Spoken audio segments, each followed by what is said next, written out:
we're back with another episode of the Lakers Fast Break Podcast. DBSH, what's up, man? Yo, it's Gerald Glassford coming right back at you here from the Lakers Fast Break.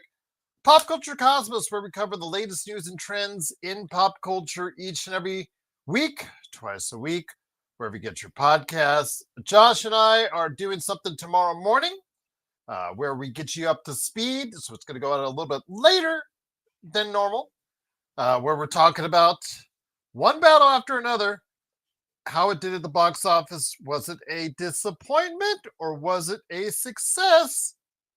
Or was it somewhere in the middle? We'll talk about Paul Thomas Anderson's latest effort with Leonardo DiCaprio and more. Go ahead and talk about that. Plus, another Xbox price hike. Yay. All right. Fun. All right. Well, there you go indeed. But again, go ahead and hit us up. Pop Culture Cosmos right there for you, wherever you get your podcast. What's up, cool bro? Long time no see. Your Rams. Yes, they beat the Colts today. There you go. All right. They're 3-1. See what happens to their season. I know you're happy about that. JSJ, good to have you here, man. Your confidant, cool bro, is here in the house with you. DBSH, there you go as well. Absolutely. Hopefully I will get a chance to jump on your channel to go ahead and talk about Lakers coming up this season. So absolutely would be very interested to see that and be a part of that as well. Best League is here. Go ahead and check out what Best League has as far as he channeled his inner Laker Tom to go ahead and talk about what he thinks what trades will work for the Lakers that will make them a better team. Now, it takes two to tango on that. It takes two sides to go ahead and agree upon that. So is what Best League proposed going to work? We're going to have to go ahead and find out by check it out first. His great article that's available now on our YouTube page. It's actually where the notes are. You'll see it right there for you, right there from Best League. Truly appreciate the time that Best League took to go ahead and write that article. Cool bro is very happy. He hasn't been 3-1 with the Rams since 2021. It could be better. Could be worse. Could be the Angels. Heading for another disappointing season. Mike Trout looks shot. Yes, I know he had a homer, but gosh, this is not the Mike Trout from 5 years ago, that's for sure. But I'll just say this again. Dodgers looking a little bit better now. Angels looking a little bit worse. Rams. Raiders here, Xbox. I don't know what to tell you and Sean.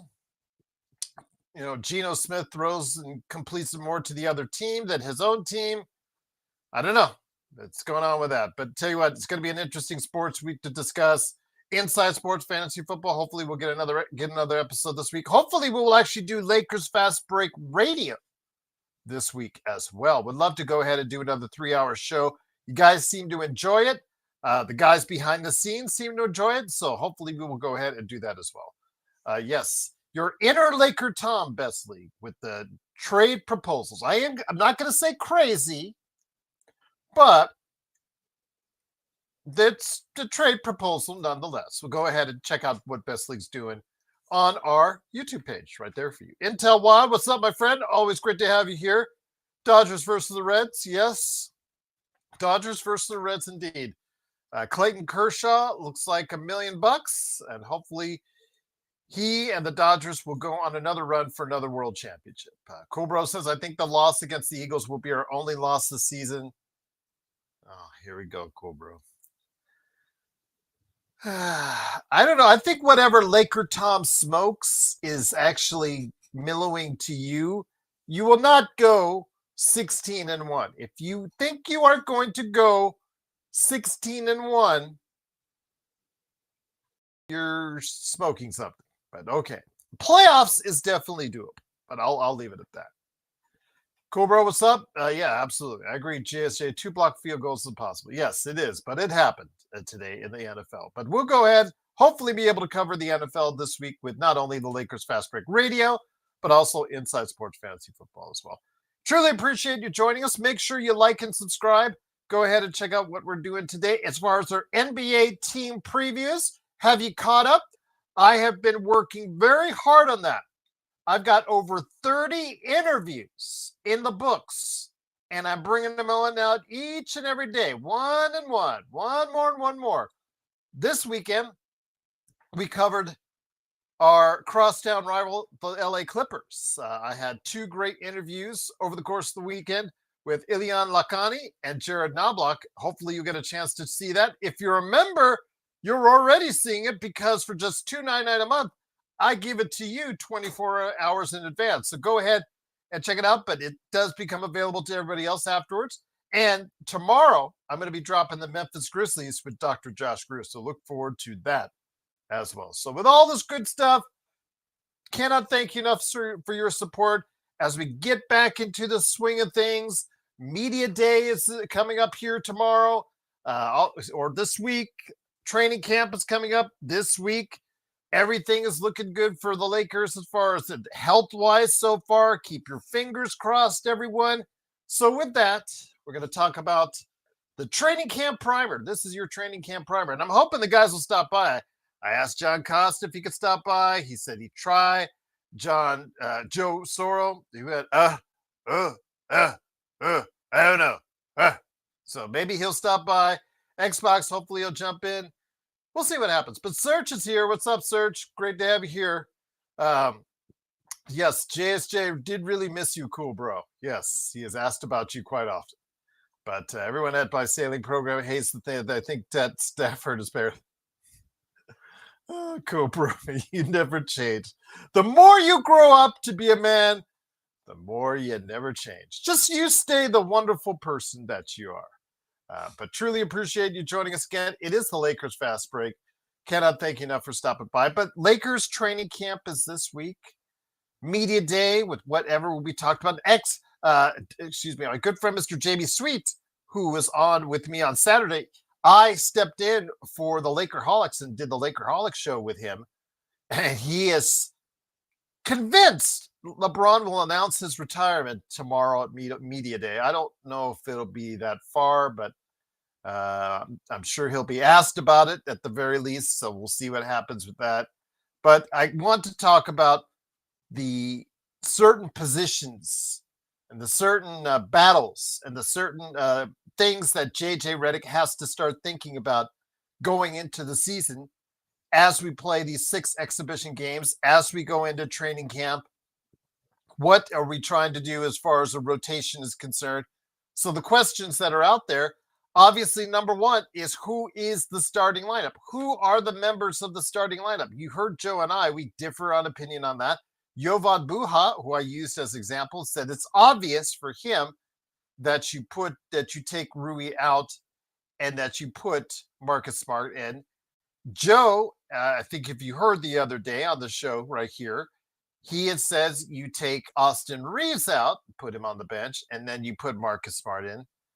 I say that I have to wait and see Marcus Smart being healthy first for about 15 to 20 games, be able to give you 20 to 25 minutes, and be able to shoot anywhere from 34. I'm not even asking for a good level. I'm talking 30 average. If he can get you average 3-point shooting percentage, that would be amazing for him because he's never been able to sustain that over the course of his career. So if he can get close to that and play decent defense, even good defense, not the defensive player of the year. I think anybody who thinks he still has that in him, I think it's just asking a lot and too much for a guy that's now 31 years old and could be a older 31 because of all the bumps and bruises and effort that he gave while he was a Boston Celtic. I need to see, because of that fact, how durable he's going to be. So I need at least 10, 15 games. Give me 10, 15 games. Let me see how it works. Let me see the dynamic. If he plays substantial minutes, if he stays healthy, if he stays out on the floor, if he doesn't start getting these nagging injuries piling up, then obviously it's something we want to revisit. I'm erring on the side of caution to the guys that were there before. And mind you, the Lakers offense is better with the traditional lineup that we had of Rui, Austin, LeBron, Luka, and DeAndre Ayton.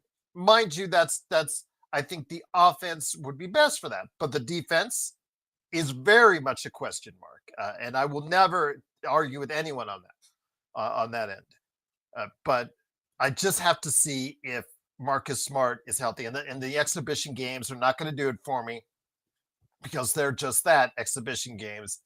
I need to see it in actual play. How healthy is Marcus Smart at this stage of his career? And that's what I want to see, because 54 games in 2 years is a big question mark. I know Joe tried to pass it off, as he always does, in the big bad, 54 games, you know what? And I told him right to his face, I said, you know what? It is something. It does mean something. If you can't see that, then you're blind, because 54 games in 2 years, he has not been able to stay on the court. And to me, that's an issue. That's a concern. I just want to see how it works with Marcus Smart first before you put him into that starting lineup. If the starting lineup is there, the experiment, he can dance. He'll be in the. You know what? Joe Soros in the chat, putting in the loser comments that he always does. Joe, have some balls. Get up here on stage and start talking. Start doing your yip yap. But again, as I said, 54 games is a question, and Joe can't even escape that. He can't. Joe can't deny it. He can't escape it because, again, 54 games in 2 years. He's been often injured. His career started to slide in his last year at Boston. I need to see what we have left in Marcus Smart before you put him in that starting lineup. Asterisk anyone. Ha. Yeah. Well, if you had balls, get it here up here on stage. Get here on camera. Come on. I'm testing your manhood. There you go. All right, that'll get him going. He'll be here probably in a few minutes then.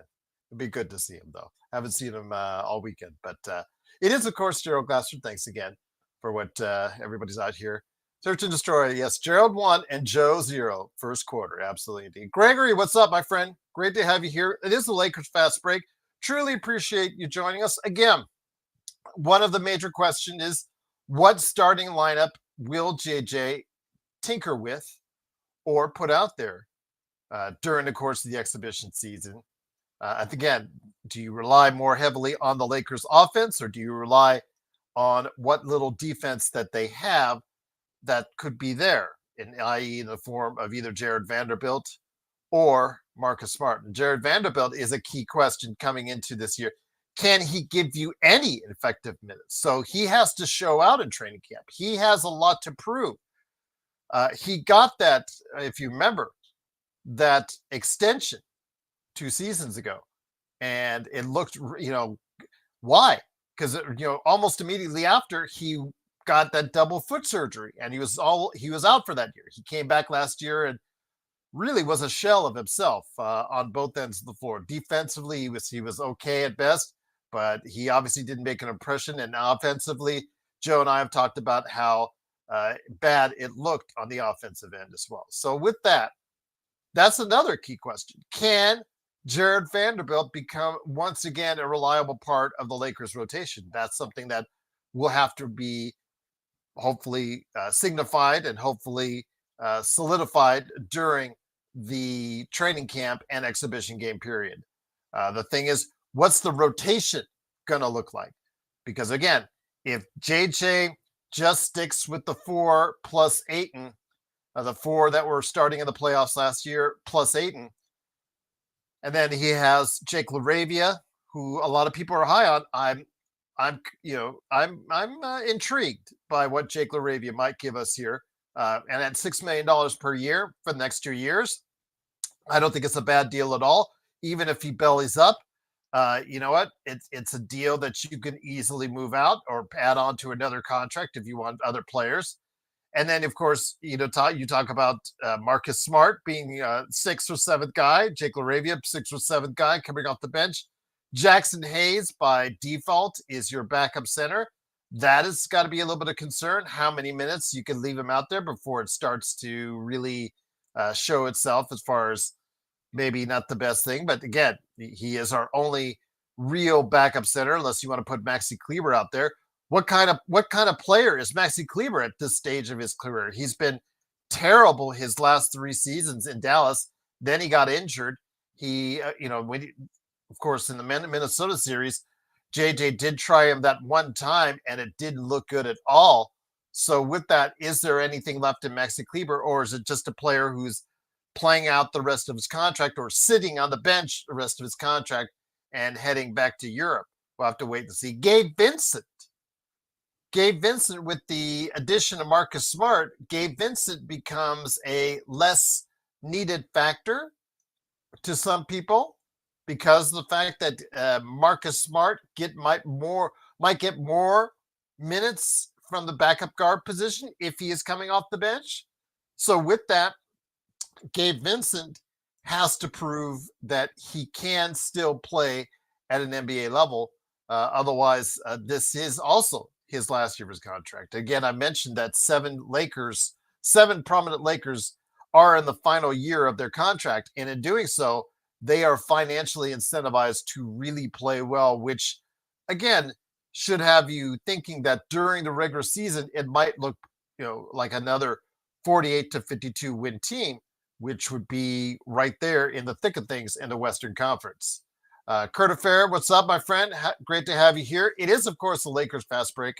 Hopefully the guys are going to come on, and we'll take that. Kurt Affair says, "Gee, is Maxey the backup 5 or third string 5?"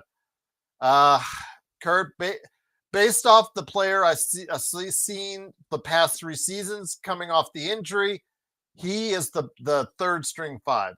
At this point, what does he give you? He had, I believe, it was a foot injury and foot surgery on it himself. So with that, we don't know if he'll even bounce back. But this is the last year of his contract, so he's incentivized to play well. If he can find anything as a power forward / center like he once did to earn the last contract that he did, then that's a bonus for the Lakers. If he can shoot 40% from 3 and go ahead and get you some rebounding. Obviously, he's not a rim protector, but as a positional defender and rebounder back in the day when he was actually very effective for Dallas, that's what he was. But I would have to see it. He has to show out. He has to show out in training camp and exhibition season to get minutes ahead of Jackson Hayes. I believe right now going into the exhibition season, Jackson Hayes is the backup 5 at this point in time, unless something proves itself in training camp where Maxi Kleber is the player that he was, as Frank will tell you, several seasons ago. Besley says, how about giving minutes to Maxi instead of Vando at 4? Again, it all depends. What does Maxi have left? Because Maxi Kleber, I think, is 33 at this point in time, if I'm not mistaken. Let me go ahead and type it in here. But I think Maxi Kleber is 33 years old. So with that, he is past his prime. How much does he have left? I think what JJ will do first is he'll look at the known properties, the Vanderbilts, and give them the shot ahead of a Kleber first in the exhibition season. And if it doesn't start to look good, then he'll try to give Kleber a chance, an opportunity to go ahead and win some minutes. And it's there for Kleber. Again, as I told you guys, this was one of the worst benches in the NBA last season, and it only improved by 2 individuals this offseason. So there's still a lot of question marks after player number 7 on this team. And with that, any one of those guys, the Gabe Vincents, Maxi Klebers, the Dalton Connects, the Jackson Hayes, and you know what, as much as I hate to say it, the Bronny James, there are opportunities for those guys in training camp and the exhibition season to earn regular minutes once the season starts. Now, are any of those guys up to it?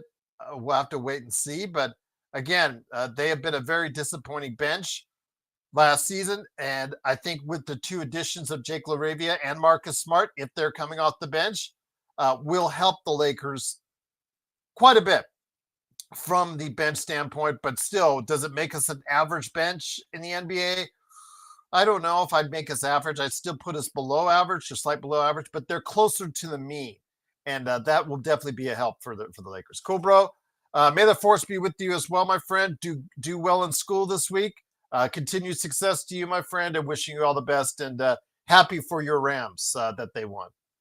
Kurt Affair says we already know who's 1 to 6. What order is 7 to 9? Laravia, Gabe. Well, Laravia, I think because of the fact he's the off-season, the shiny new toy to come to the Lakers from what Rob did in the offseason. Rob seems, I think, is probably really patting himself on the back because I think he's one of those putting one over on the other NBA teams with Jake Laravia coming off by far and away his best NBA season. So he's still very young, and he's still young per se, and he still has got a lot of room to grow. He hasn't even hit his prime yet, Kurt. So I would make Laravia the number 7 guy coming off the bench, and then you put Gabe in there. You have to put in Hayes, I believe, and then there you go. Oh, looky here, looky here.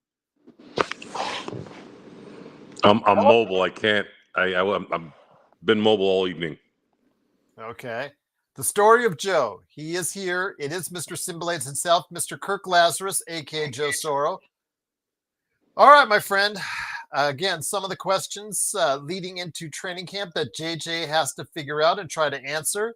Obviously, we talked a little bit about the other night in regards to what that starting lineup is. I know we went into great detail on it, but the guys coming off the bench, which player in your determination is the player that most likely needs to prove himself in training camp and this exhibition season? Marcus Smart. Okay. Because he will be the X factor if he is available and effective. Rui and Austin are gonna likely play the same way at the very least, like they've played. So that's good. DeAndre Ayton doesn't really have anything to prove. He just needs to be available, and he's already better than anything the Lakers had after the AD trade. So I'm not really looking. I haven't really put a lot of thought in DeAndre Ayton and his performance. I just don't see him being a really, really great, and I don't see him being really, really bad. I just see him kind of do his thing. But Marcus Smart could be the difference maker because we'd have at least one decent perimeter defender that could allow the Lakers to have a chance when they need a stop. And if we had 3/4 of Marcus Smart in terms of his Defensive Player of the Year ability in a couple of those Denver series, maybe the Lakers are a little bit more competitive there. Maybe they win some of those late games that they lost because they weren't able to stop Jamal Murray from hitting shots. So that's the guy. I think that's the one. But a lot of, the cynical part of me says, guys that get let go by teams aren't usually going to set the world on fire. That's kind of where my head is right now. I'm hoping I'm wrong, though. When it comes to Laravia, I think he is a key factor as well, Joe, when it comes to the fact that, he was this time last year, Memphis hit him up with that, okay, we're not going to let you finish out your rookie contract. We're just going to let you on your way. And he played half the season. With Memphis, then got traded because he was going to be a free agent because they didn't extend his contract. He signs in the offseason for relatively, I guess, the NBA affordable $6 million per year. But he's someone who hasn't even hit his prime yet. Now, Best League is in the chat saying he shot less than 3 attempts per game last season from 3 on 40% shooting. I think he'll get more looks. He'll get more minutes. And again, this is a test to see whether or not if he is really gaining some momentum before he hits his prime, Joe. We have to factor in the Laker pressure, the big light pressure. He'd have to get beyond that, even if he were to hit his prime. The famous LA lights. Yes, that is correct. Yeah. And no, I'm not laying down, Jay. I'm sitting in a place. There is, I think the most important part of what the Lakers are going to need to do is they're gonna have to figure out for the first time in I think 5 years almost what their identity is going to be. Mhm. They haven't had an identity since 2021. 2021, they were a defensive juggernaut, and that was with AD missing a lot of time that year. And they had just hit their stride going into that Phoenix series until AD got hurt again, and then that run ended abruptly. After that, it was a continuous fumble on the front office, on the leadership of the team, trying to adapt to other teams, I guess, prowess or lack or thought of prowess. And they never really they blamed the issues on the wrong people. Frank Vogel, and from my view, was treated ridiculously bad and disrespectfully. I actually thought Frank Vogel was the perfect coach for LeBron, especially LeBron, because he had a knack of community and understanding, and was a company guy, but also was able to coach one of the really most important things in basketball, which is defense, right? And at a time when defense was limited because of the rules. And the Lakers, in my view, really screwed that up. And the roster got screwed up even more with the Russell Westbrook trade. And then after that, they got the worst coach you could have gotten at the time, whom didn't help matters. He didn't help create an identity. He created more of an excuse machine that didn't verbally say the excuses, but you could see it in his demeanor and his body language that he didn't ooze any confidence. He didn't ooze any ability that said we know what we're doing here. It was just basically just do the basic stuff and react to it, which that's what you see in 99% of most coaches in all sports. It's either they've got something unique or they're just plain Jane, and some can get away with it with the right amount of talent, and then you'll see some coaches ascend and separate themselves from the pack just by seeing how they execute and how they motivate their team. Basketball's even harder because it's so talent driven. Doesn't matter how great of a coach you are, you still need talent. But even then, you could see remnants of a good program that kind of puts a regular team into maybe a very good team. But it doesn't last long, especially in today's NBA, more so now than I think I can remember. So right now, there's a lot of unknown. There's a lot of question marks. Uh, I don't have a feeling yet on anyone yet, like where they're going to be other than Luka. I believe Luka is going to be astronomically better than he was last year, but that's easy to assess. But I actually want to see if he's going to win the MVP. If he wins the MVP, the Lakers are likely a top two team. And if that's the case, then something must have happened with the roster where things went well and the coaching got better. And obviously, Luka is probably dropping 39-9 at the very least. Once again, it is Joe Soro along with me, Gerald Glassford. Thanks again for watching us. We truly appreciate you joining us. I know John was here earlier doing thing for his Lakers Corner, so go ahead and check out what he's got as far as a Lakers season preview right there for you at Lakers Corner. And also want to give a big shout out to Drip Show. Again, you guys, you've seen all the really cool stuff at Drip Show Shop on Facebook and Instagram. You've seen all that cool stuff. You've seen the cool stuff that Joe's wearing.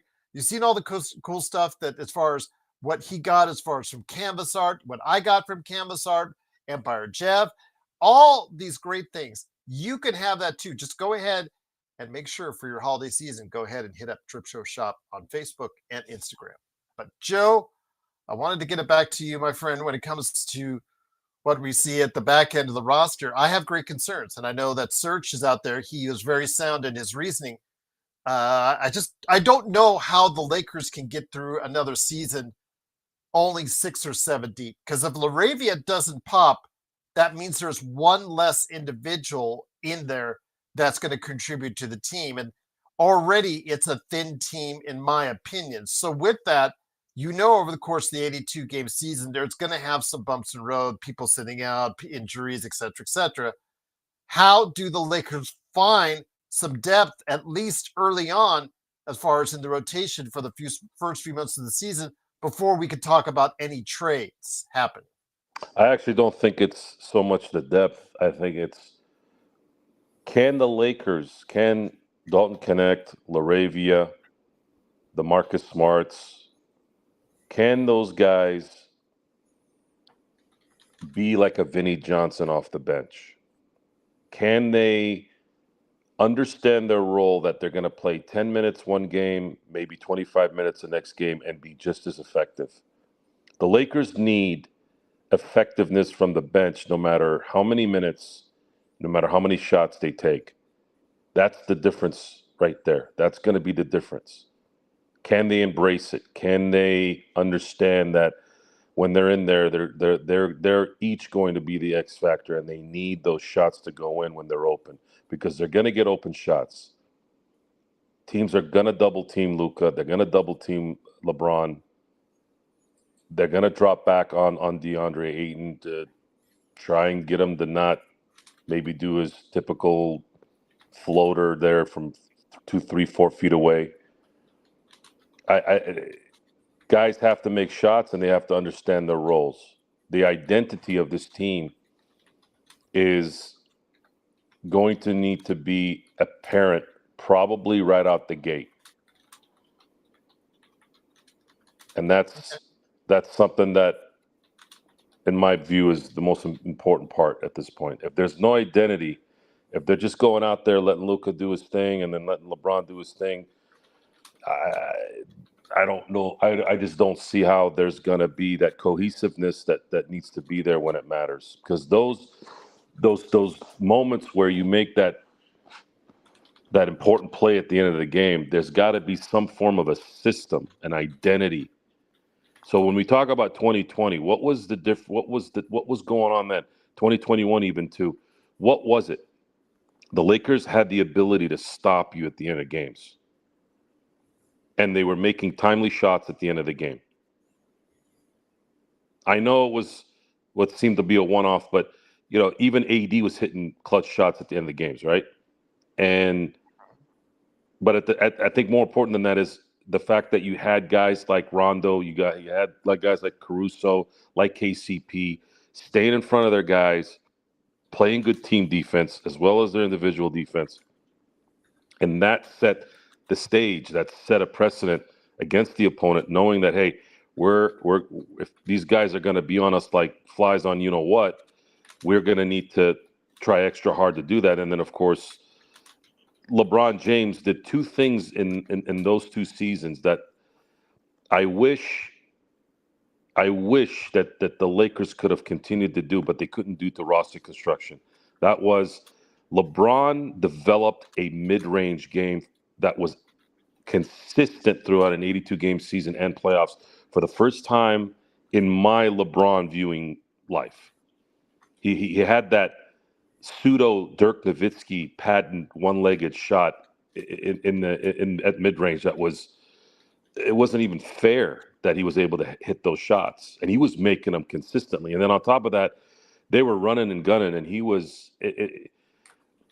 LeBron James running and gunning as a point forward might be his greatest. That right there might be the greatest play in basketball.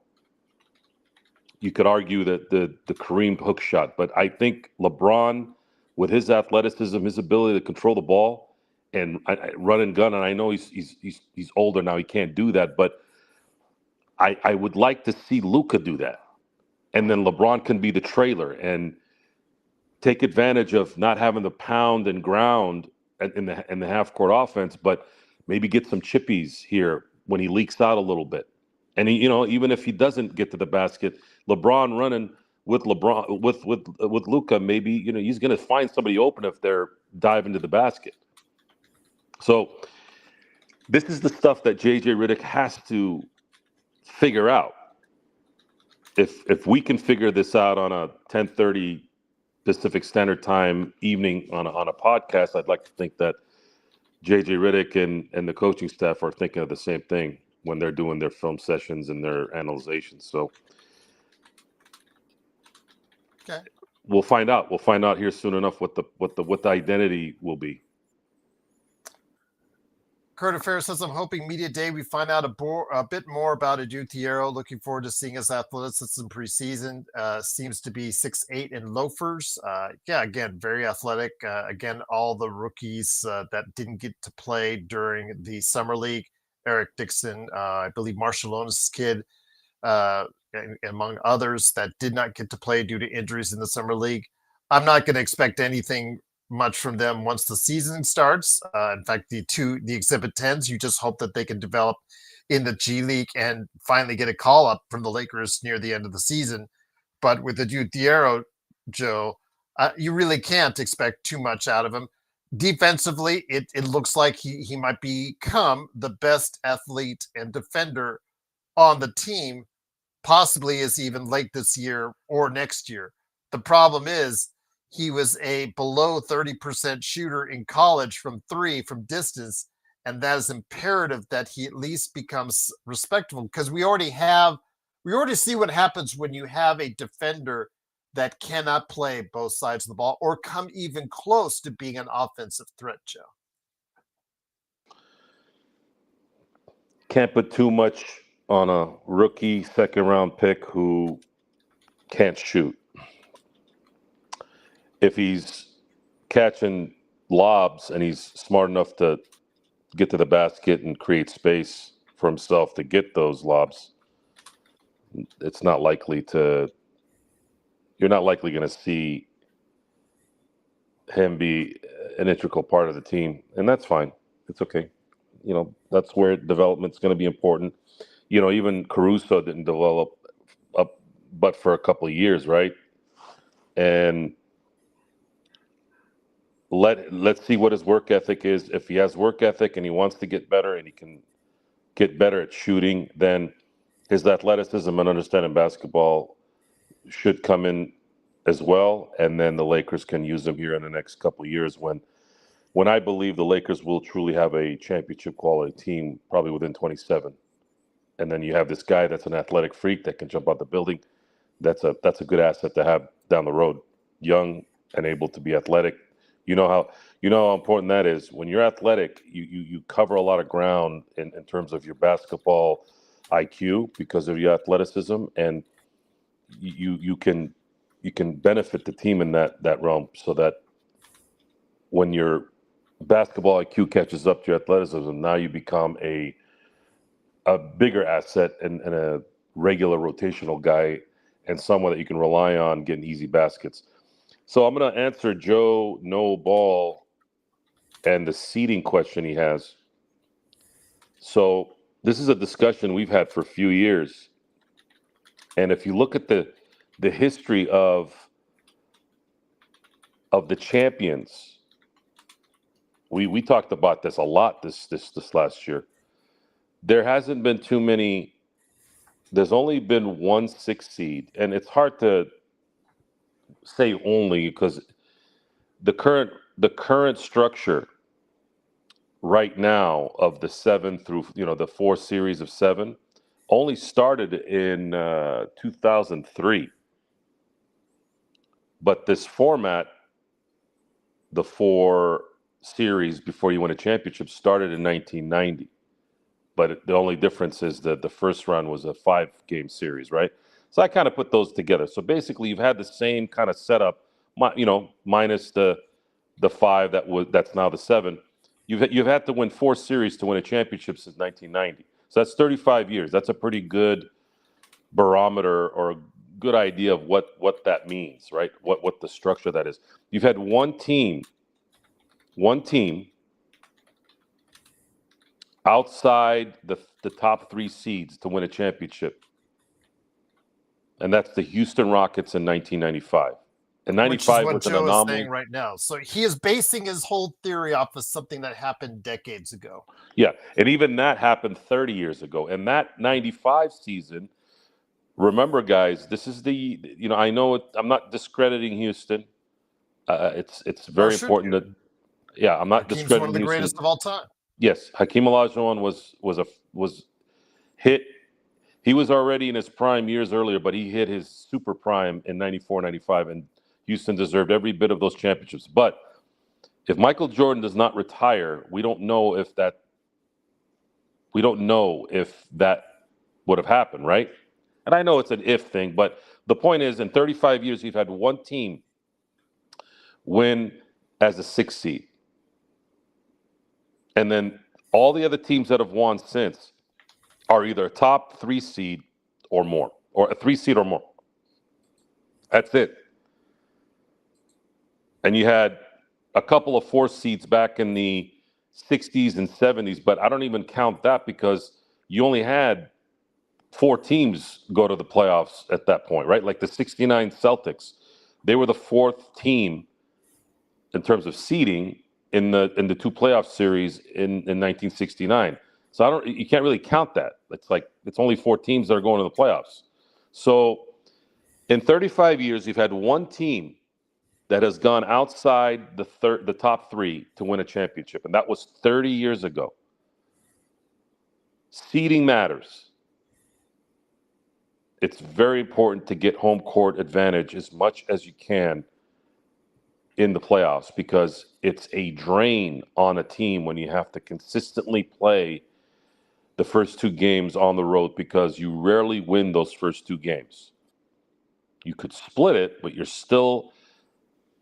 still not enough. Winning the first 2 games at home is more likely than you winning 2 games on the road. Plus, Kurt Affair says, well, hold on. Let's just put Kurt Affair. I do understand the notion that as parity around the league increases, seeding probably mid to lower may not be as consequential as it used to be. But for now, at a higher level, I believe he believes it still makes a difference. And he's right. I mean, last year, Joe, four games separated 7 teams in the Western Conference. So essentially, you could say you could throw a blanket over teams 2 through 8.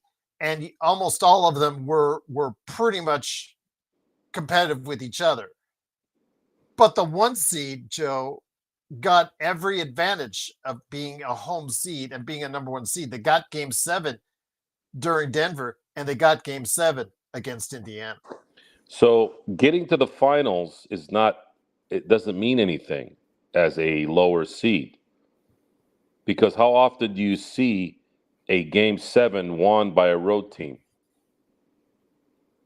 I'll tell you when.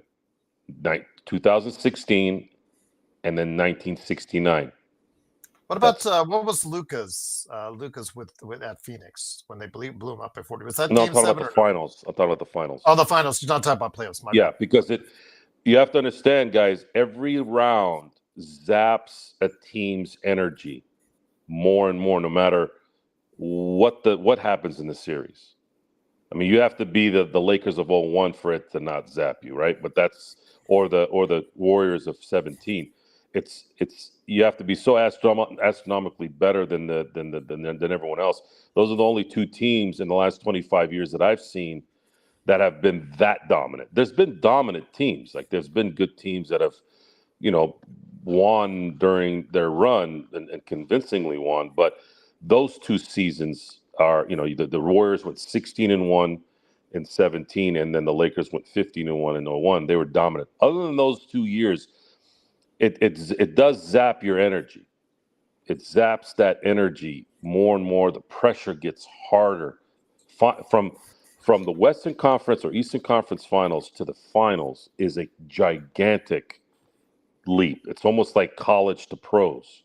That series is draining to all hell. Every single possession, every single shot, every single stop zaps more and more energy from anybody. If you don't believe me, just talk to Kevin Garnett about Game 7. About Game 6 and Game 7 of the Celtics-Lakers finals. He says it himself. We could not move. They were done. They were drained. And so were the Lakers. It's just the Lakers made a couple more shots in the end to get out of that. And a lot of that had to do with the fact that they were home. That extra energy from the home crowd helps. So seeding still matters. Parity is starting to rear its head. I understand that, but until it becomes a consistent thing where you'll see a 5 seed like in baseball win it all, I'm going to rely on the fact that most of the teams that are winning championships are usually a 1 seed or a 2 seed. And if you look at the last, let's say since 2020, the Lakers were a 1 seed. They won it. Milwaukee, I believe, was a 1 seed, right, Gerald, in 2021? Yes. I believe so, yes. 2022, what was the Golden State Warriors? Were they, I think they were they a 3 or Yeah, they were 2? not, I don't think they were number 1. No. I think Phoenix was in 2022, right? Yes. Yes. So they were, I think, a 3 in 2022. But then again, Denver was Denver number 1? They were number 1 in 2023, right? Yeah, I think so. And then Boston was 1 in 2024. So 2025, Oklahoma City. You see where I'm going with this? And 2022 was like the first year where they were finally out of the COVID thing, right? So people were still getting, I guess, their bearings together, if you will. But you're talking about 20, 21, 23, 24, and 25. 5 of the last 6 teams still were 1 seeds that won it all. 21, I think Miami was number 1 in the East. Were they? Or no one it says 53 and 29, Miami Heat. In 21-22. And Milwaukee was 50, tied with Boston and Philadelphia at 51 and 31. You're talking about 22, right? 21-22, yeah. Yeah. Miami Heat was the number 1, and Phoenix was number 1 in the West. So, yeah. Yep. Just checking on that. Why do you say that Golden State Warrior chip was a fluke? Best league. I mean, if somebody makes it through It doesn't matter if it's a fluke because playoffs, that fluke saved the Lakers from being behind 2 championships. So I would embrace that fluke. Yes. There you go. I'll give Joe on that one. Yeah, absolutely. But I don't understand why did you think it's a fluke? Because I mean, to earn your way, Joe, through 3 rounds of playoffs just to get to the finals, I don't know how you could consider that a fluke. So, but okay, teach his own. I guess I'll leave it at that. But Joe, so the Bucks were a 3rd seed in 2021. Yeah, because they were tied. Like I said, they mentioned they had tied with Boston and Philadelphia with the same record. But yeah, by tiebreakers, they were 3rd. Yes. Philly was the number 1 seed in the East that year. No, not 21-22. No, it was I'm Miami. talking about 21 because I had mentioned the Bucks won that 2021. year. Okay, yeah, 2021. So I made a mistake. It was 20, 21, 22, 23, 24, and 25. So 4 of the 6 top champions were 1 seeds, not 5. Okay. But still a top 3. Still a top 3 seed. And the top 3 is really the sweet spot in most scenarios. But again, last season was kind of different, Joe, in that 7 teams were within a matter of 2, 3, I think 3 games from each other in the standings, if I remember correctly. I'll look that up to make sure. But so a lot of these teams were very equal to each other. So you can see why Joe is saying that. But I would I would come back at you with this, because the fact that the number one team had every home court advantage throughout the entire playoffs. They utilized that on 2 occasions to their maximum, winning 2 game 7s at home.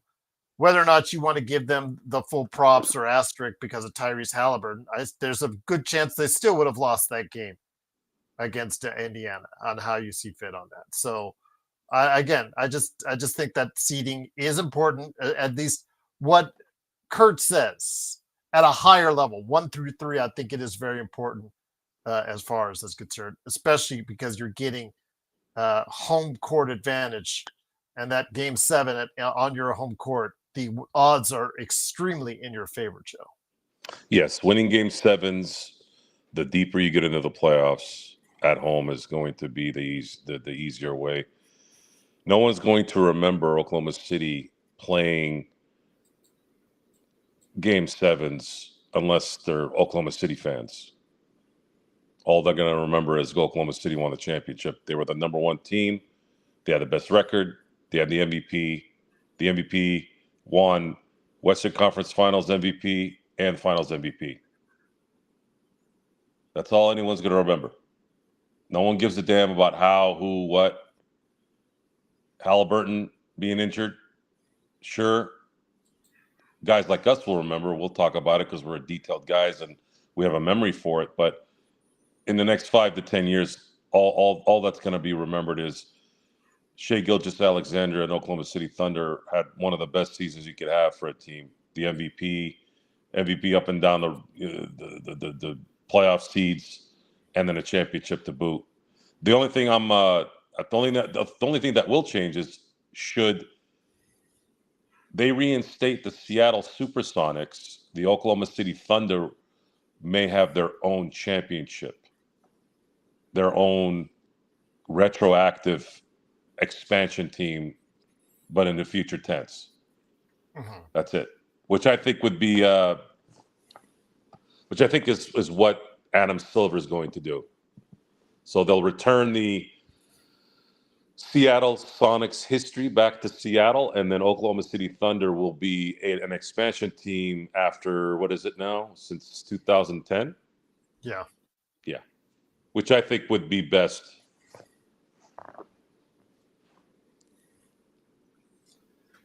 Absolutely. But we will I'll see. answer the question of the Mike Tomlin thing real quick so I can get that out of the way. You saw that Bloodhound put that by. And yeah, I saw that. Thought it might sneak its way through, but okay. I got into some heat. I got some heat for my comments about Mike Tomlin earlier today. With who? With my Steeler Forum guys. Mike Tomlin has similar characteristics to Dave Roberts. One of the main ones is their inability to have a feel for the game when there's pressure. Now, Dave Roberts has a better track record of coming out on the positive end of things, and maybe that's because baseball allows that to happen more than in football. But Mike Tomlin is notorious for being wrong in the little details over and over again, and the inability to be prepared and the inability to make the right decisions at the crucial moments. Today's game was a really, really fun game until the last 10 minutes of the game. And then you saw the whole, anybody who watched that game saw how incompetent Mike Tomlin is as a head coach. Yeah. Just the incompetence is mind-boggling to me at how bad of a coach he is. And this is a guy that's going to go to the Hall of Fame. This is a guy that's never going to get fired by the Rooneys. And they're 3-1, and those looking from the outside going, Joe, you're nuts. You're always blaming the coach. You're always blaming the managers for everything. You're never happy. You're always criticizing after losses and then criticizing during wins even. I go, And I have to explain myself a little bit more. The more and more I feel like, even though you guys should know by now, this is a results business. You have to win, right? So maybe I'm hard on Dave Roberts a little bit right now because Dave Roberts did win last year. But I had to make it very clear that this year's team wasn't supposed to do what they did. This was constructed to be one of the greatest teams of all time. And they're not going to me, it doesn't make any sense to spend $500 million after taxes and luxury taxes, all that stuff, so that you could be on par with all the other teams. So the way to make up for it now is, well, they surely ended the year the way they were supposed to.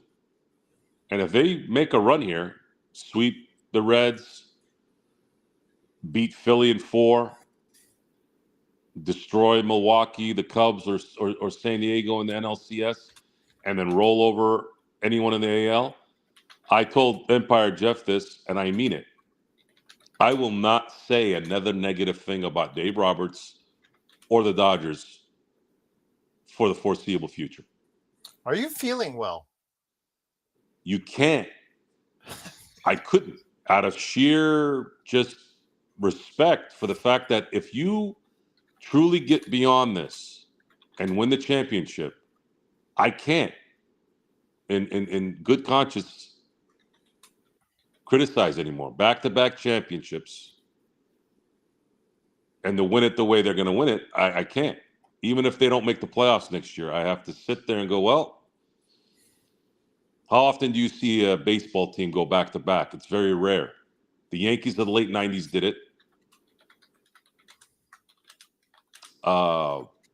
Before then, you had the Toronto Blue Jays do it in 92 and 93.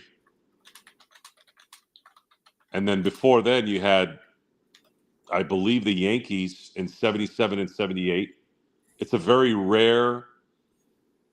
And then right before then, it was the Big Red Machine in 75 and 76. So you've only really had 2 teams in the last 35 years that have repeated.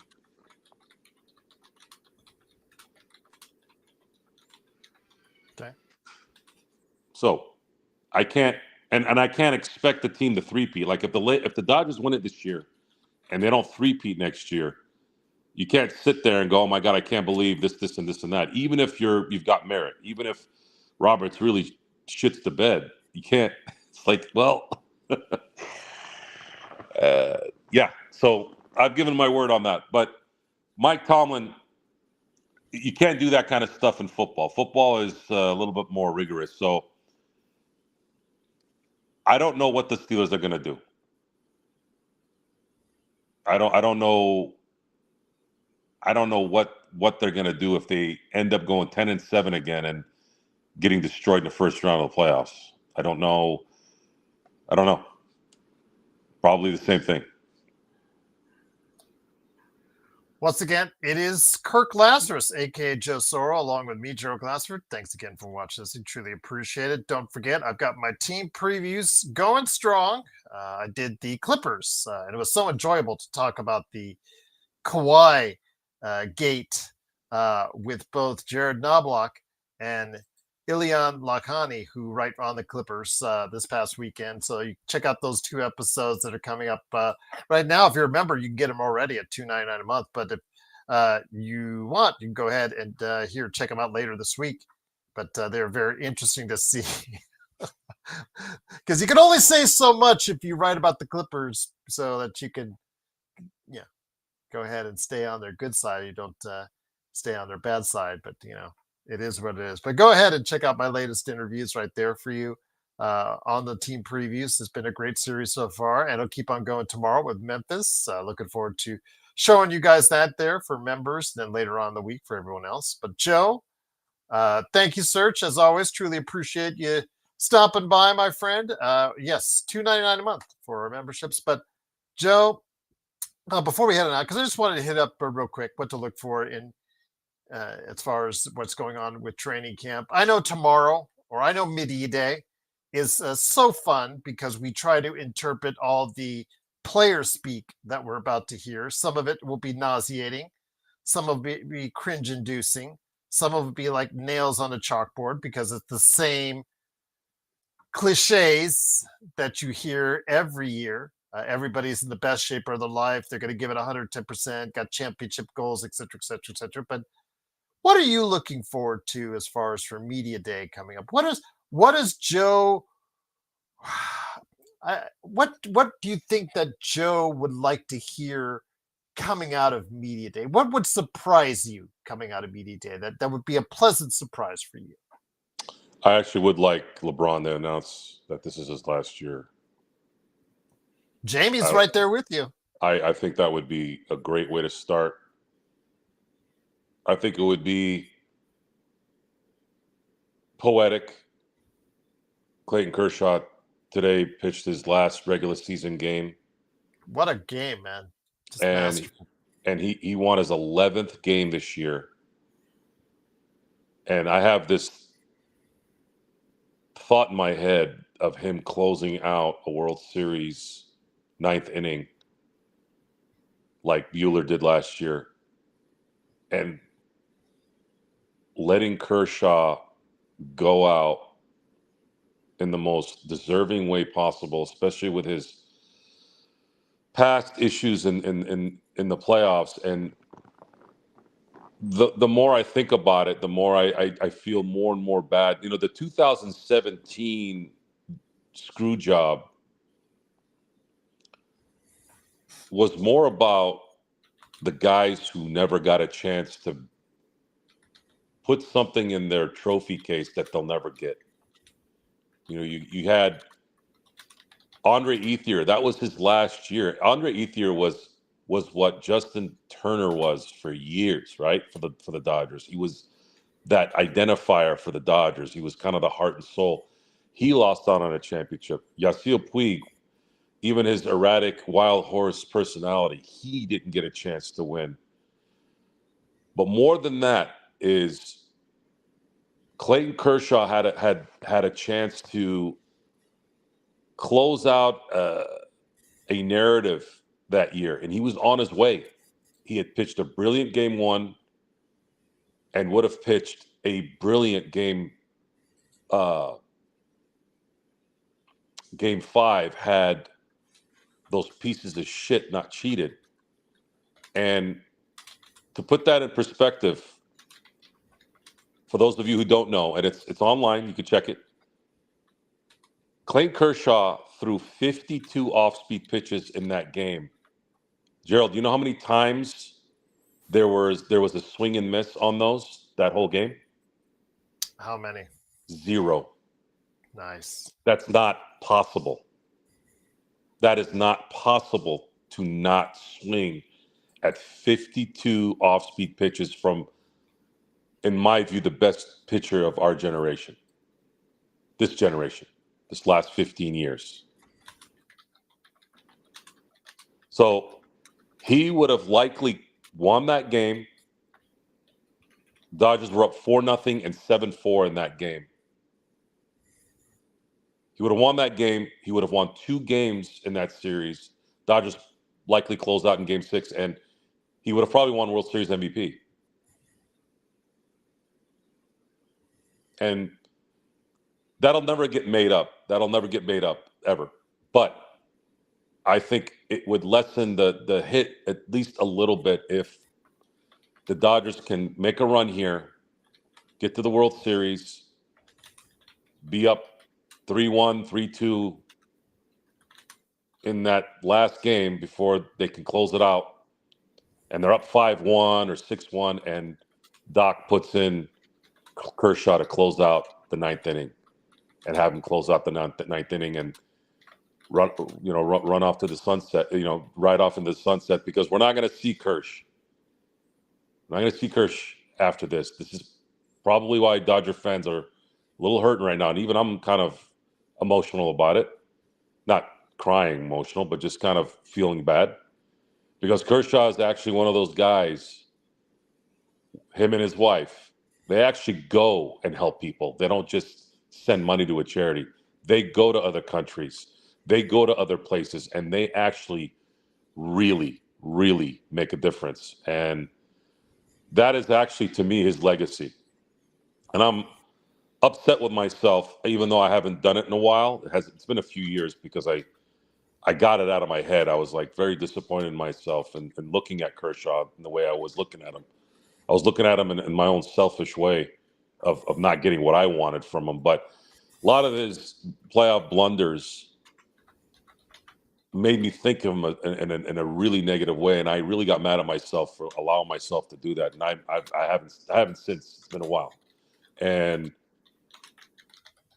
he is the best pitcher of our generation. He is arguably the greatest Dodger of all time. There's an argument there. Probably not for a lot. Sandy Koufax is obviously the guy that's probably in the lead right now, but I didn't see Sandy pitch, so I can't use that as my own, right? But for me, Clayton Kershaw is the best Dodger, I believe, ever. And it would be really, really beautiful. It would be a beautiful thing if he can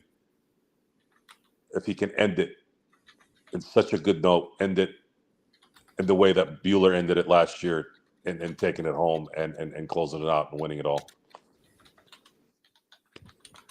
We will find out. It'll be interesting to see what happens at Media Day. SB, I'll just say this about Bryce.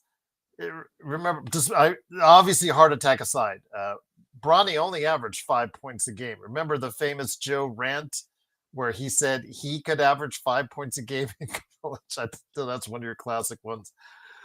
So Bryce only has to average 5 points a game to start thinking about going to the NBA. So we'll see how he progresses at Arizona. I'll just leave it at that. JSJ, is Michael Jordan the Undertaker of the NBA? I don't know. I mean, depends on who you think the GOAT is. If you think the GOAT is Ric Flair, if you think the GOAT is Steve Austin, if you think the GOAT is The Rock, if you think the GOAT is Shawn Michaels, it all depends on who you think the GOAT is. And then we'll leave it at that. Then I would probably put it there. So, sorry, John. The greatest wrestler? That's what he's talking about. Michael Jordan is Michael Jordan the Undertaker of the NBA, and I would not put Undertaker as my GOAT. He's up there. I don't see how. I cannot see how Hulk Hogan is not the greatest wrestler of all time. The man dominated as a heel and as a babyface equally.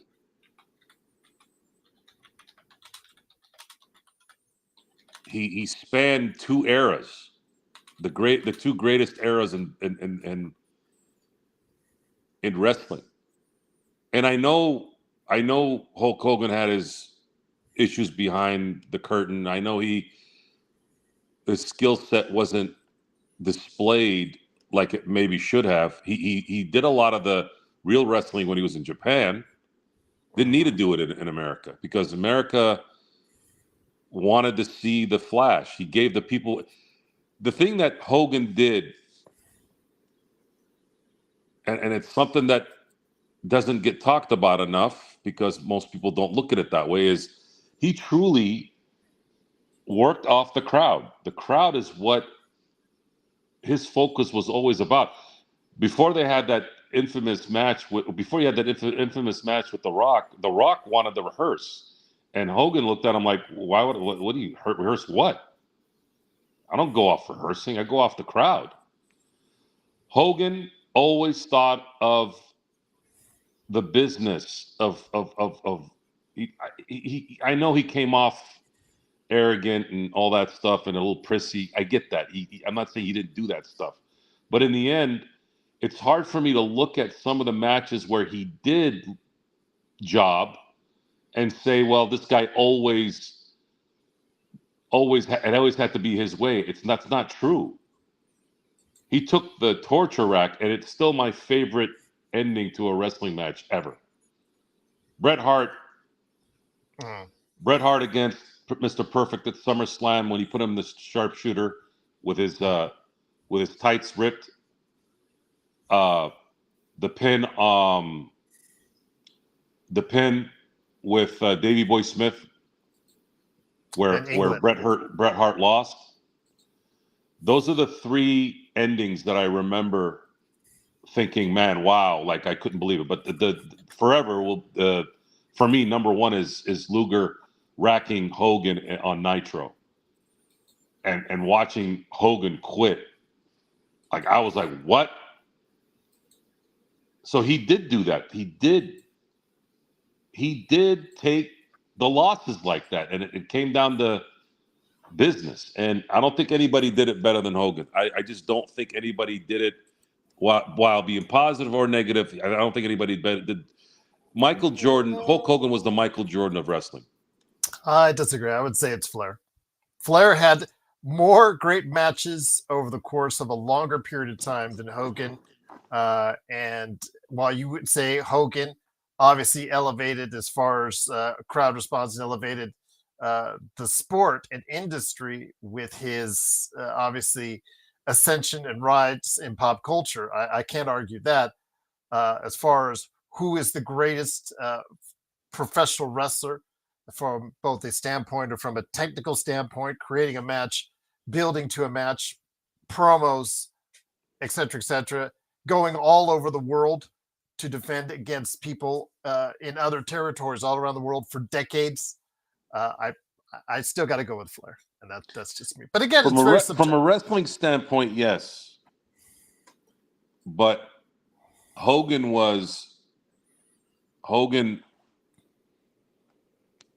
He was the superhero. Ric Flair was a real guy. I know what he was to a lot of people, but he wasn't to me. I even couldn't stand him even then. It was very that's fine. But what I mean by the superhero, that was the image that he created. No, I know that. Yeah. That's what they did. Yeah, absolutely. Yeah. Hulkamania. It was something that it's hard. Absolutely. When you look at Michael Jordan was a superhero. Hogan was a superhero. Ric Flair was the real deal. Like even Austin was the real deal. And even though Austin, I think in the end, when you look at Austin's career, I think commerce, the internet hit at the right time for him, so that merchandising wise, obviously he kicked ass above anybody on that, right? Because that's just how technology worked at that time. Late 90s is right when the internet started getting big, and the ability to watch things was a little easier because you had more options. But I just can't see how a guy who was essentially at the top of his game in two different eras of the best eras of wrestling, the golden age of the 80s and then the attitude era of the 90s, and right in the middle of everything was Hulk Hogan. And you say Hulk Hogan. Again, a lot for me has to go as far as what was inside the ring. And while I agree, his wrestling in Japan was much more substantial and substantive.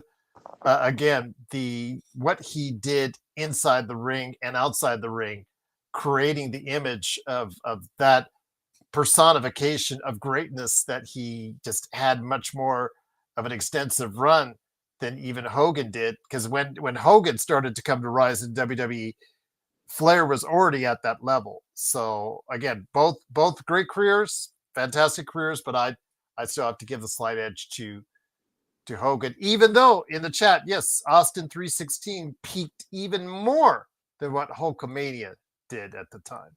That is the highest level. The Attitude Era is the highest level of success, I believe, at any time for the industry, when you had the Attitude Era and NWO colliding on every Monday at the same time. That, I think, is the peak of wrestling, and I don't think Joe would argue with that.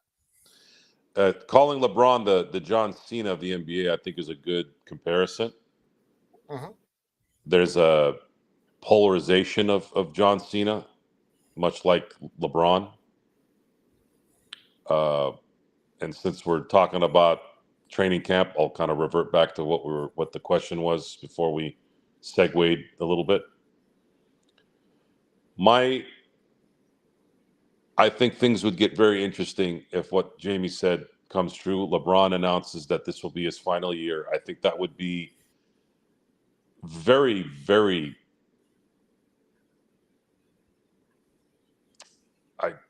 motivating to start this season knowing that LeBron is going to play his last season and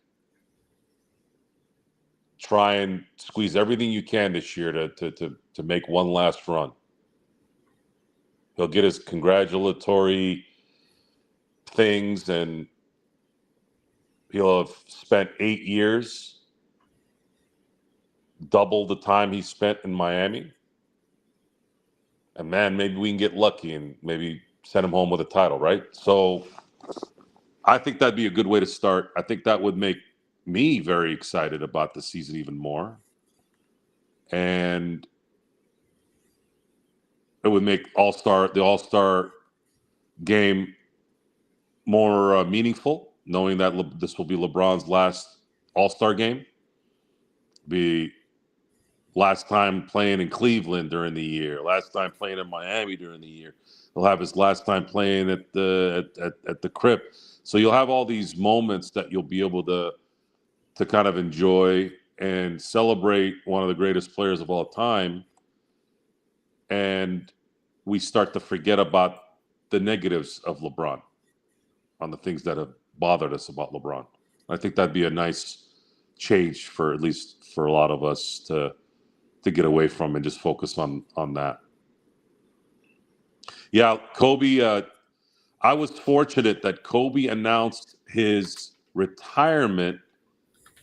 I think it was at the beginning of December, because a few weeks before then, I was in New York. Just coincidentally, I was in New York at the same time the Lakers were in town. I saw my first game at the Barclays Center in Brooklyn. Beautiful stadium, by the way. Beautiful arena. It felt like I was at Staples, but it was dark and black and gray. I actually really liked it. And then it took me about halfway through the first quarter, when they played the Knicks a couple days later, to get a ticket, to scalp a ticket outside. Got in halfway through the first, finally got in there. I think I paid a couple $100 for that ticket at the time. Got in, and I have video footage of a lot of that game too from my phone. Watched Kobe play his last game at Madison Square Garden. Had he announced his retirement before that weekend, I am positive that ticket would have been $1,000. So I'm glad that Kobe waited a month before he announced his retirement. I was able to watch him play his last game at Madison Square Garden, even though it was a loss, and have that memory and have that footage forever. I thought that was one of the cool moments of my sports life. But there you go. Your sports and sports entertainment talk for the evening. Again, talking about, of course, what we're pro wrestling, of course, NFL, baseball. We talk about, in fact, we are going to probably do another Lakers Fast Break radio show later this week. So look forward to that. 3 more hours of us talking about the world of sports in a segmented format. Hopefully that will become a regular thing on this channel or at your local radio station near you. But Joe, it's been a great, or excuse me, Kirk Lazarus, it's been a great time. Looking forward to what will be said at Media Day, and then, of course, coming at what's going to be done at training camp. But any last thoughts before we head on out? Yeah, the Kirk Lazarus thing has been growing lately in my head. There's a lot of talk on whether the current climate would allow a sequel to Tropic Thunder. My answer to that is, if South Park and Family Guy do some of the content that they do on their shows, I'm pretty sure we all can handle a Tropic Thunder Part 2. The only problem is Tropic Thunder was a masterpiece of comedy. And a lot of times in art, comedy is an art. Movies are an art. TV is an art. Not all the time, but that's usually, a good story, a good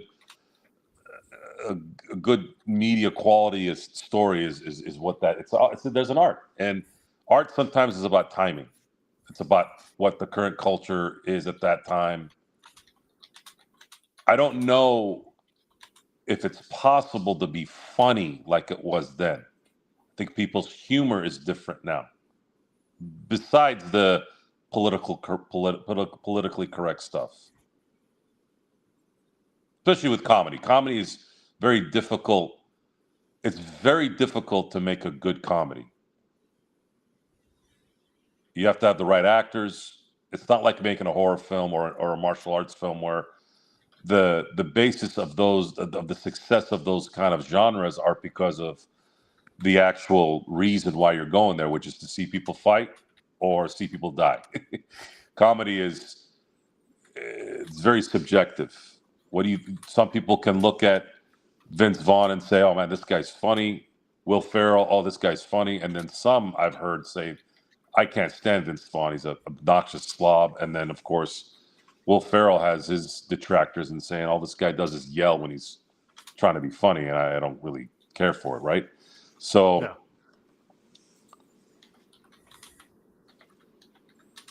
I think if you're going to do something, I think Robert Downey Jr. could still carry something like that. And I would do something that's more in tune with just Kirk Lazarus and his story. And then you can throw in the other guys like Les Grossman and then Ben Stiller's character and all those guys. But I don't think there should be a Tropic Thunder 2. I think there should be a story of Kirk Lazarus.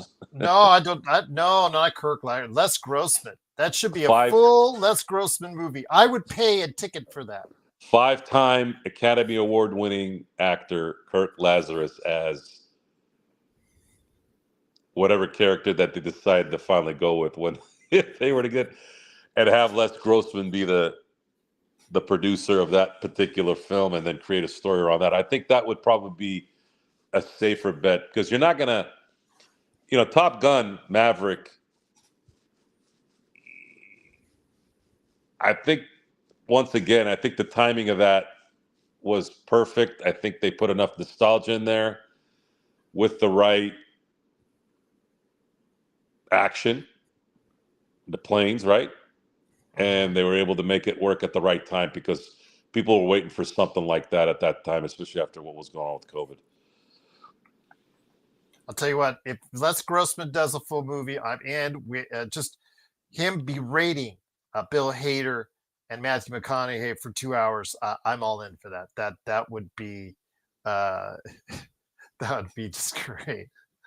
Serge. when he yells at Flamin' Dragon is, yeah. I was laughing pretty good. I was in hysterics. The guy's reaction, the main guy in Flaming Dragon, he's looking at his phone. It's such a great movie. It was such a different time. It's such a great movie. All those movies from 2003 to 2010, those comedies, it's just priceless. I think that's one of the last great. Yeah. I think it's the last great era of comedy is that time frame. You're right, and I think the 2008 was the last year I remember as an ensemble in terms of ensemble. Would you put Hangover Part 2 as the ending of that? Well, I didn't dislike Hangover 2. I would definitely put Hangover 1 in it. So Hangover 1 was good, but I think the ending made it great. And sometimes that happens. Because I remember watching the movie, it was like, it wasn't bad. And then the ending made it great, right?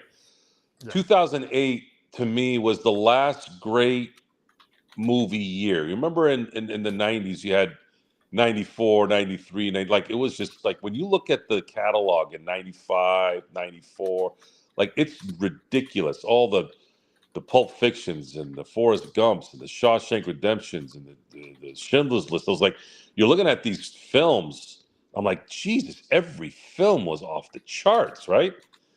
'08 was the last one I can remember. You had No Country for Old Men. You had There Will Be Blood. You had The Dark Knight. You had Tropic Thunder. I mean, you had things.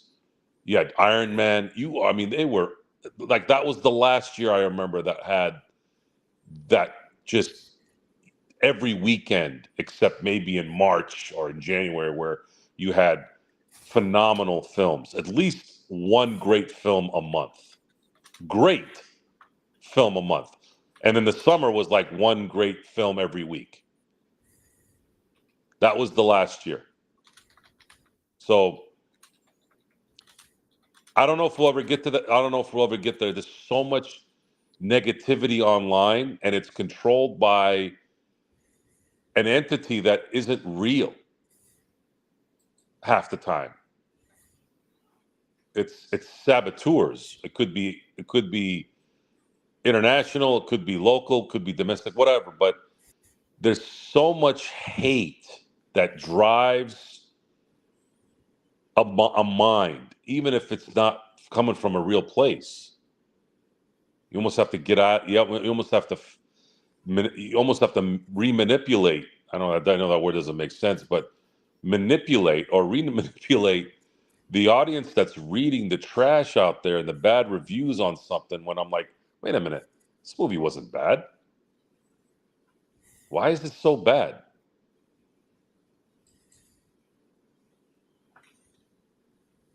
But that's again, a good question, JSJ, because somebody who is really respected now, who was pushed upon us for years and didn't get and the audience really didn't like that, but eventually became a superstar that everybody appreciates. That's a good question. He's asking, who is the Roman Reigns of the NBA? You could say SGA.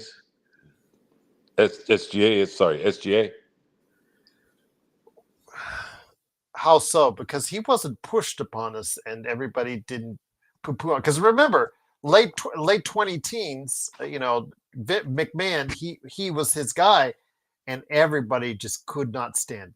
They just could not stand it. And then during the transition, during COVID, during the earlier part of this decade, he really became the champion that was meant to be in the first place. I would say, I don't know if anybody can really get pushed in the NBA to be something. I'd say that the name that popped up just now is Lamar Jackson. Maybe Anthony Edwards? Could be Anthony Edwards, but is the NBA really pushing him? I know they would like to. Why would they want him to be pushed? He's everything wrong about the NBA. He might be the best American player in the NBA. Were they pushing Giannis? Maybe, not really. I think the NFL has been pushing Lamar Jackson more than any player that I can remember. Okay. I'd say if there was a Roman Reigns, I'm not saying I disagree with you on that. If there was a Roman Reigns in sports, I'd say it's Lamar Jackson. That's the first name that popped in my head when you guys sent that. Oh, that's a good one. We're going to end this on the good note, good laugh. Kurt Affair says the NBA is pushing Anthony Edwards the way he pushes the morning after pill. Yeah, and that plays a big part for me. I think willing deadbeats, to me, I have zero respect for. To me, they're no different than. That Kurt Affair left that comment. I thought it was funny. So we'll just leave it at that. I loathe Anthony Davis. I loathe Tyreek Hill. I think those guys are the scum of the earth. They're not murderers or something like that, but they dilute society.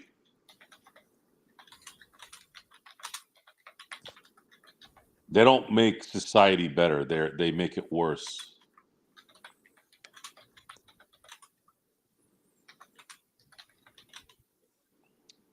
I don't want to end this on a Anthony Edwards, Tyreek Hill story. So I'm gonna two scumbags in my book.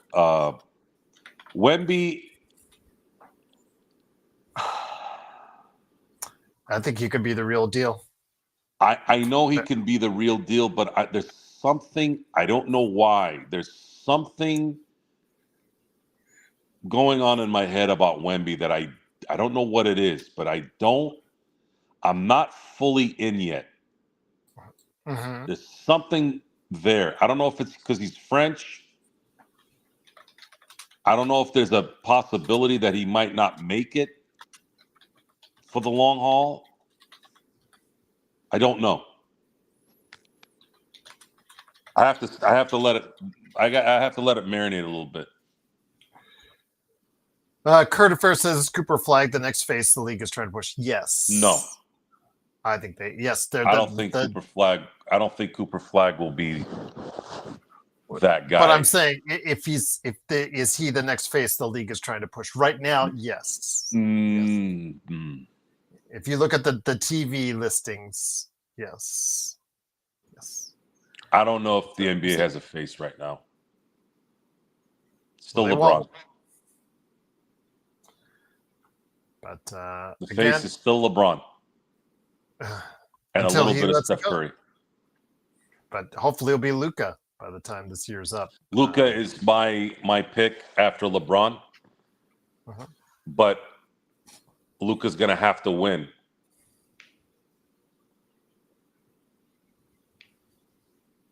He's going to have to win it all. I think that'll set him. That'll definitely put him in the one spot.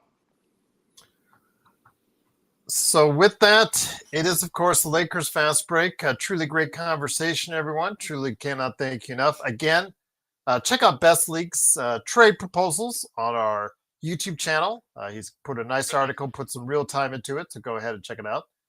Channeled is Inner Laker Tom.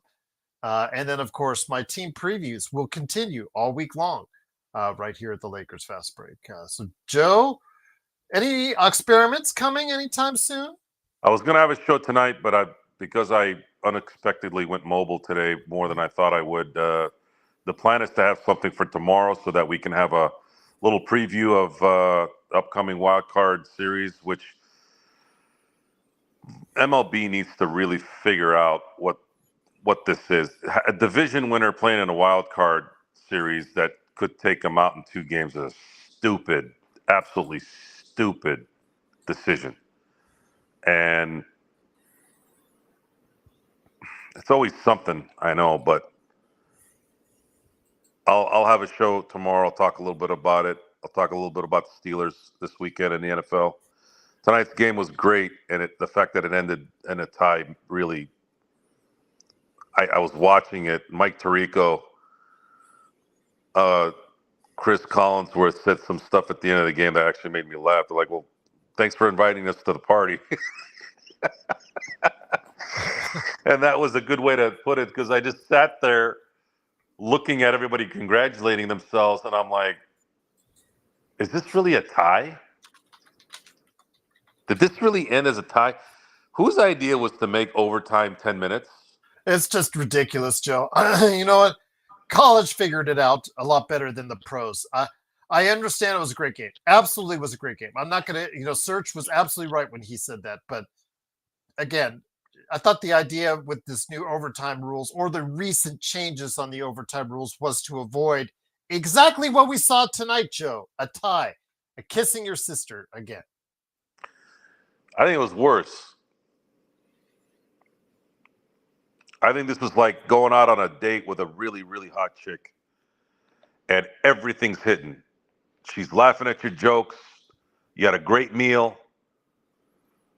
You watched a funny movie. She loves your car.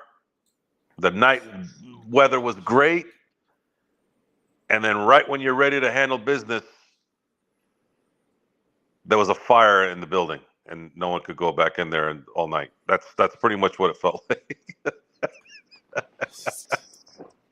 Again, just what a waste. What a waste. Because again, the tie should not have ties in football. It just never mind. Look, I'm not gonna go negative on the NFL because I actually have felt that the first month of football has been some of the best that I can remember, and a lot of it started with the fact that the NFL brought back the kickoff. I think the new kickoff rule is excellent. I like the fact that you haven't heard in the first month where refereeing has really cost a team a win. I think they've really, really gotten good at not calling those stupid penalties on rough hits. So I'm not gonna dog on the NFL. I'm not gonna sit there and say too much about some of the things that maybe need to be changed. But this one does need to be changed. I don't know why they cut it to 10 minutes.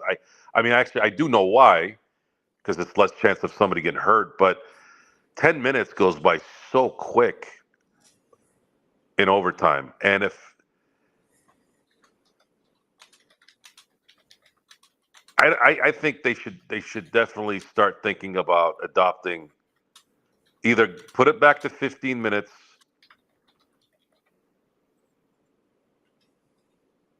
either put it back to 15 minutes, because I think there's a better chance of not having a tie if there's 5 more minutes, or you have to score a touchdown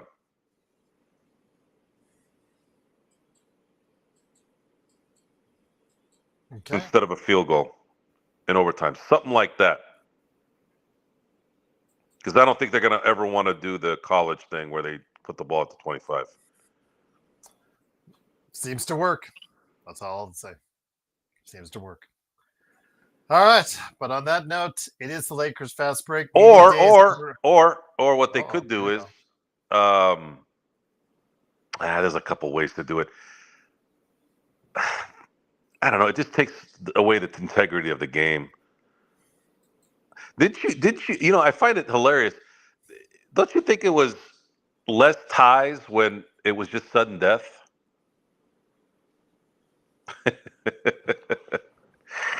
Again, I don't know. I don't have the statistics on me, but maybe it just feels like that. But yeah, just this isn't working.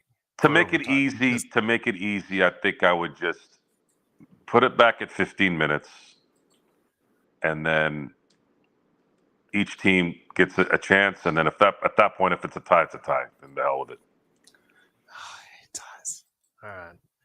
On that note, it is, of course, Gerald Glassford along with Kirk Lazarus, a.k.a. Joe Sorrell. Please support Joe Sorrell today at SimBlades.com. Yes, support me, please. The Joe Sorrell experiment. And then, of course, big shout out to Danbury Sports Highlights, Empire Jeff, of course, Legend, of course, Alfred Esmond, all the great people. Drip Show Shop for all your, great collectible and canvas art and t-shirt and hat needs. Go support Chris. He is truly doing a great job.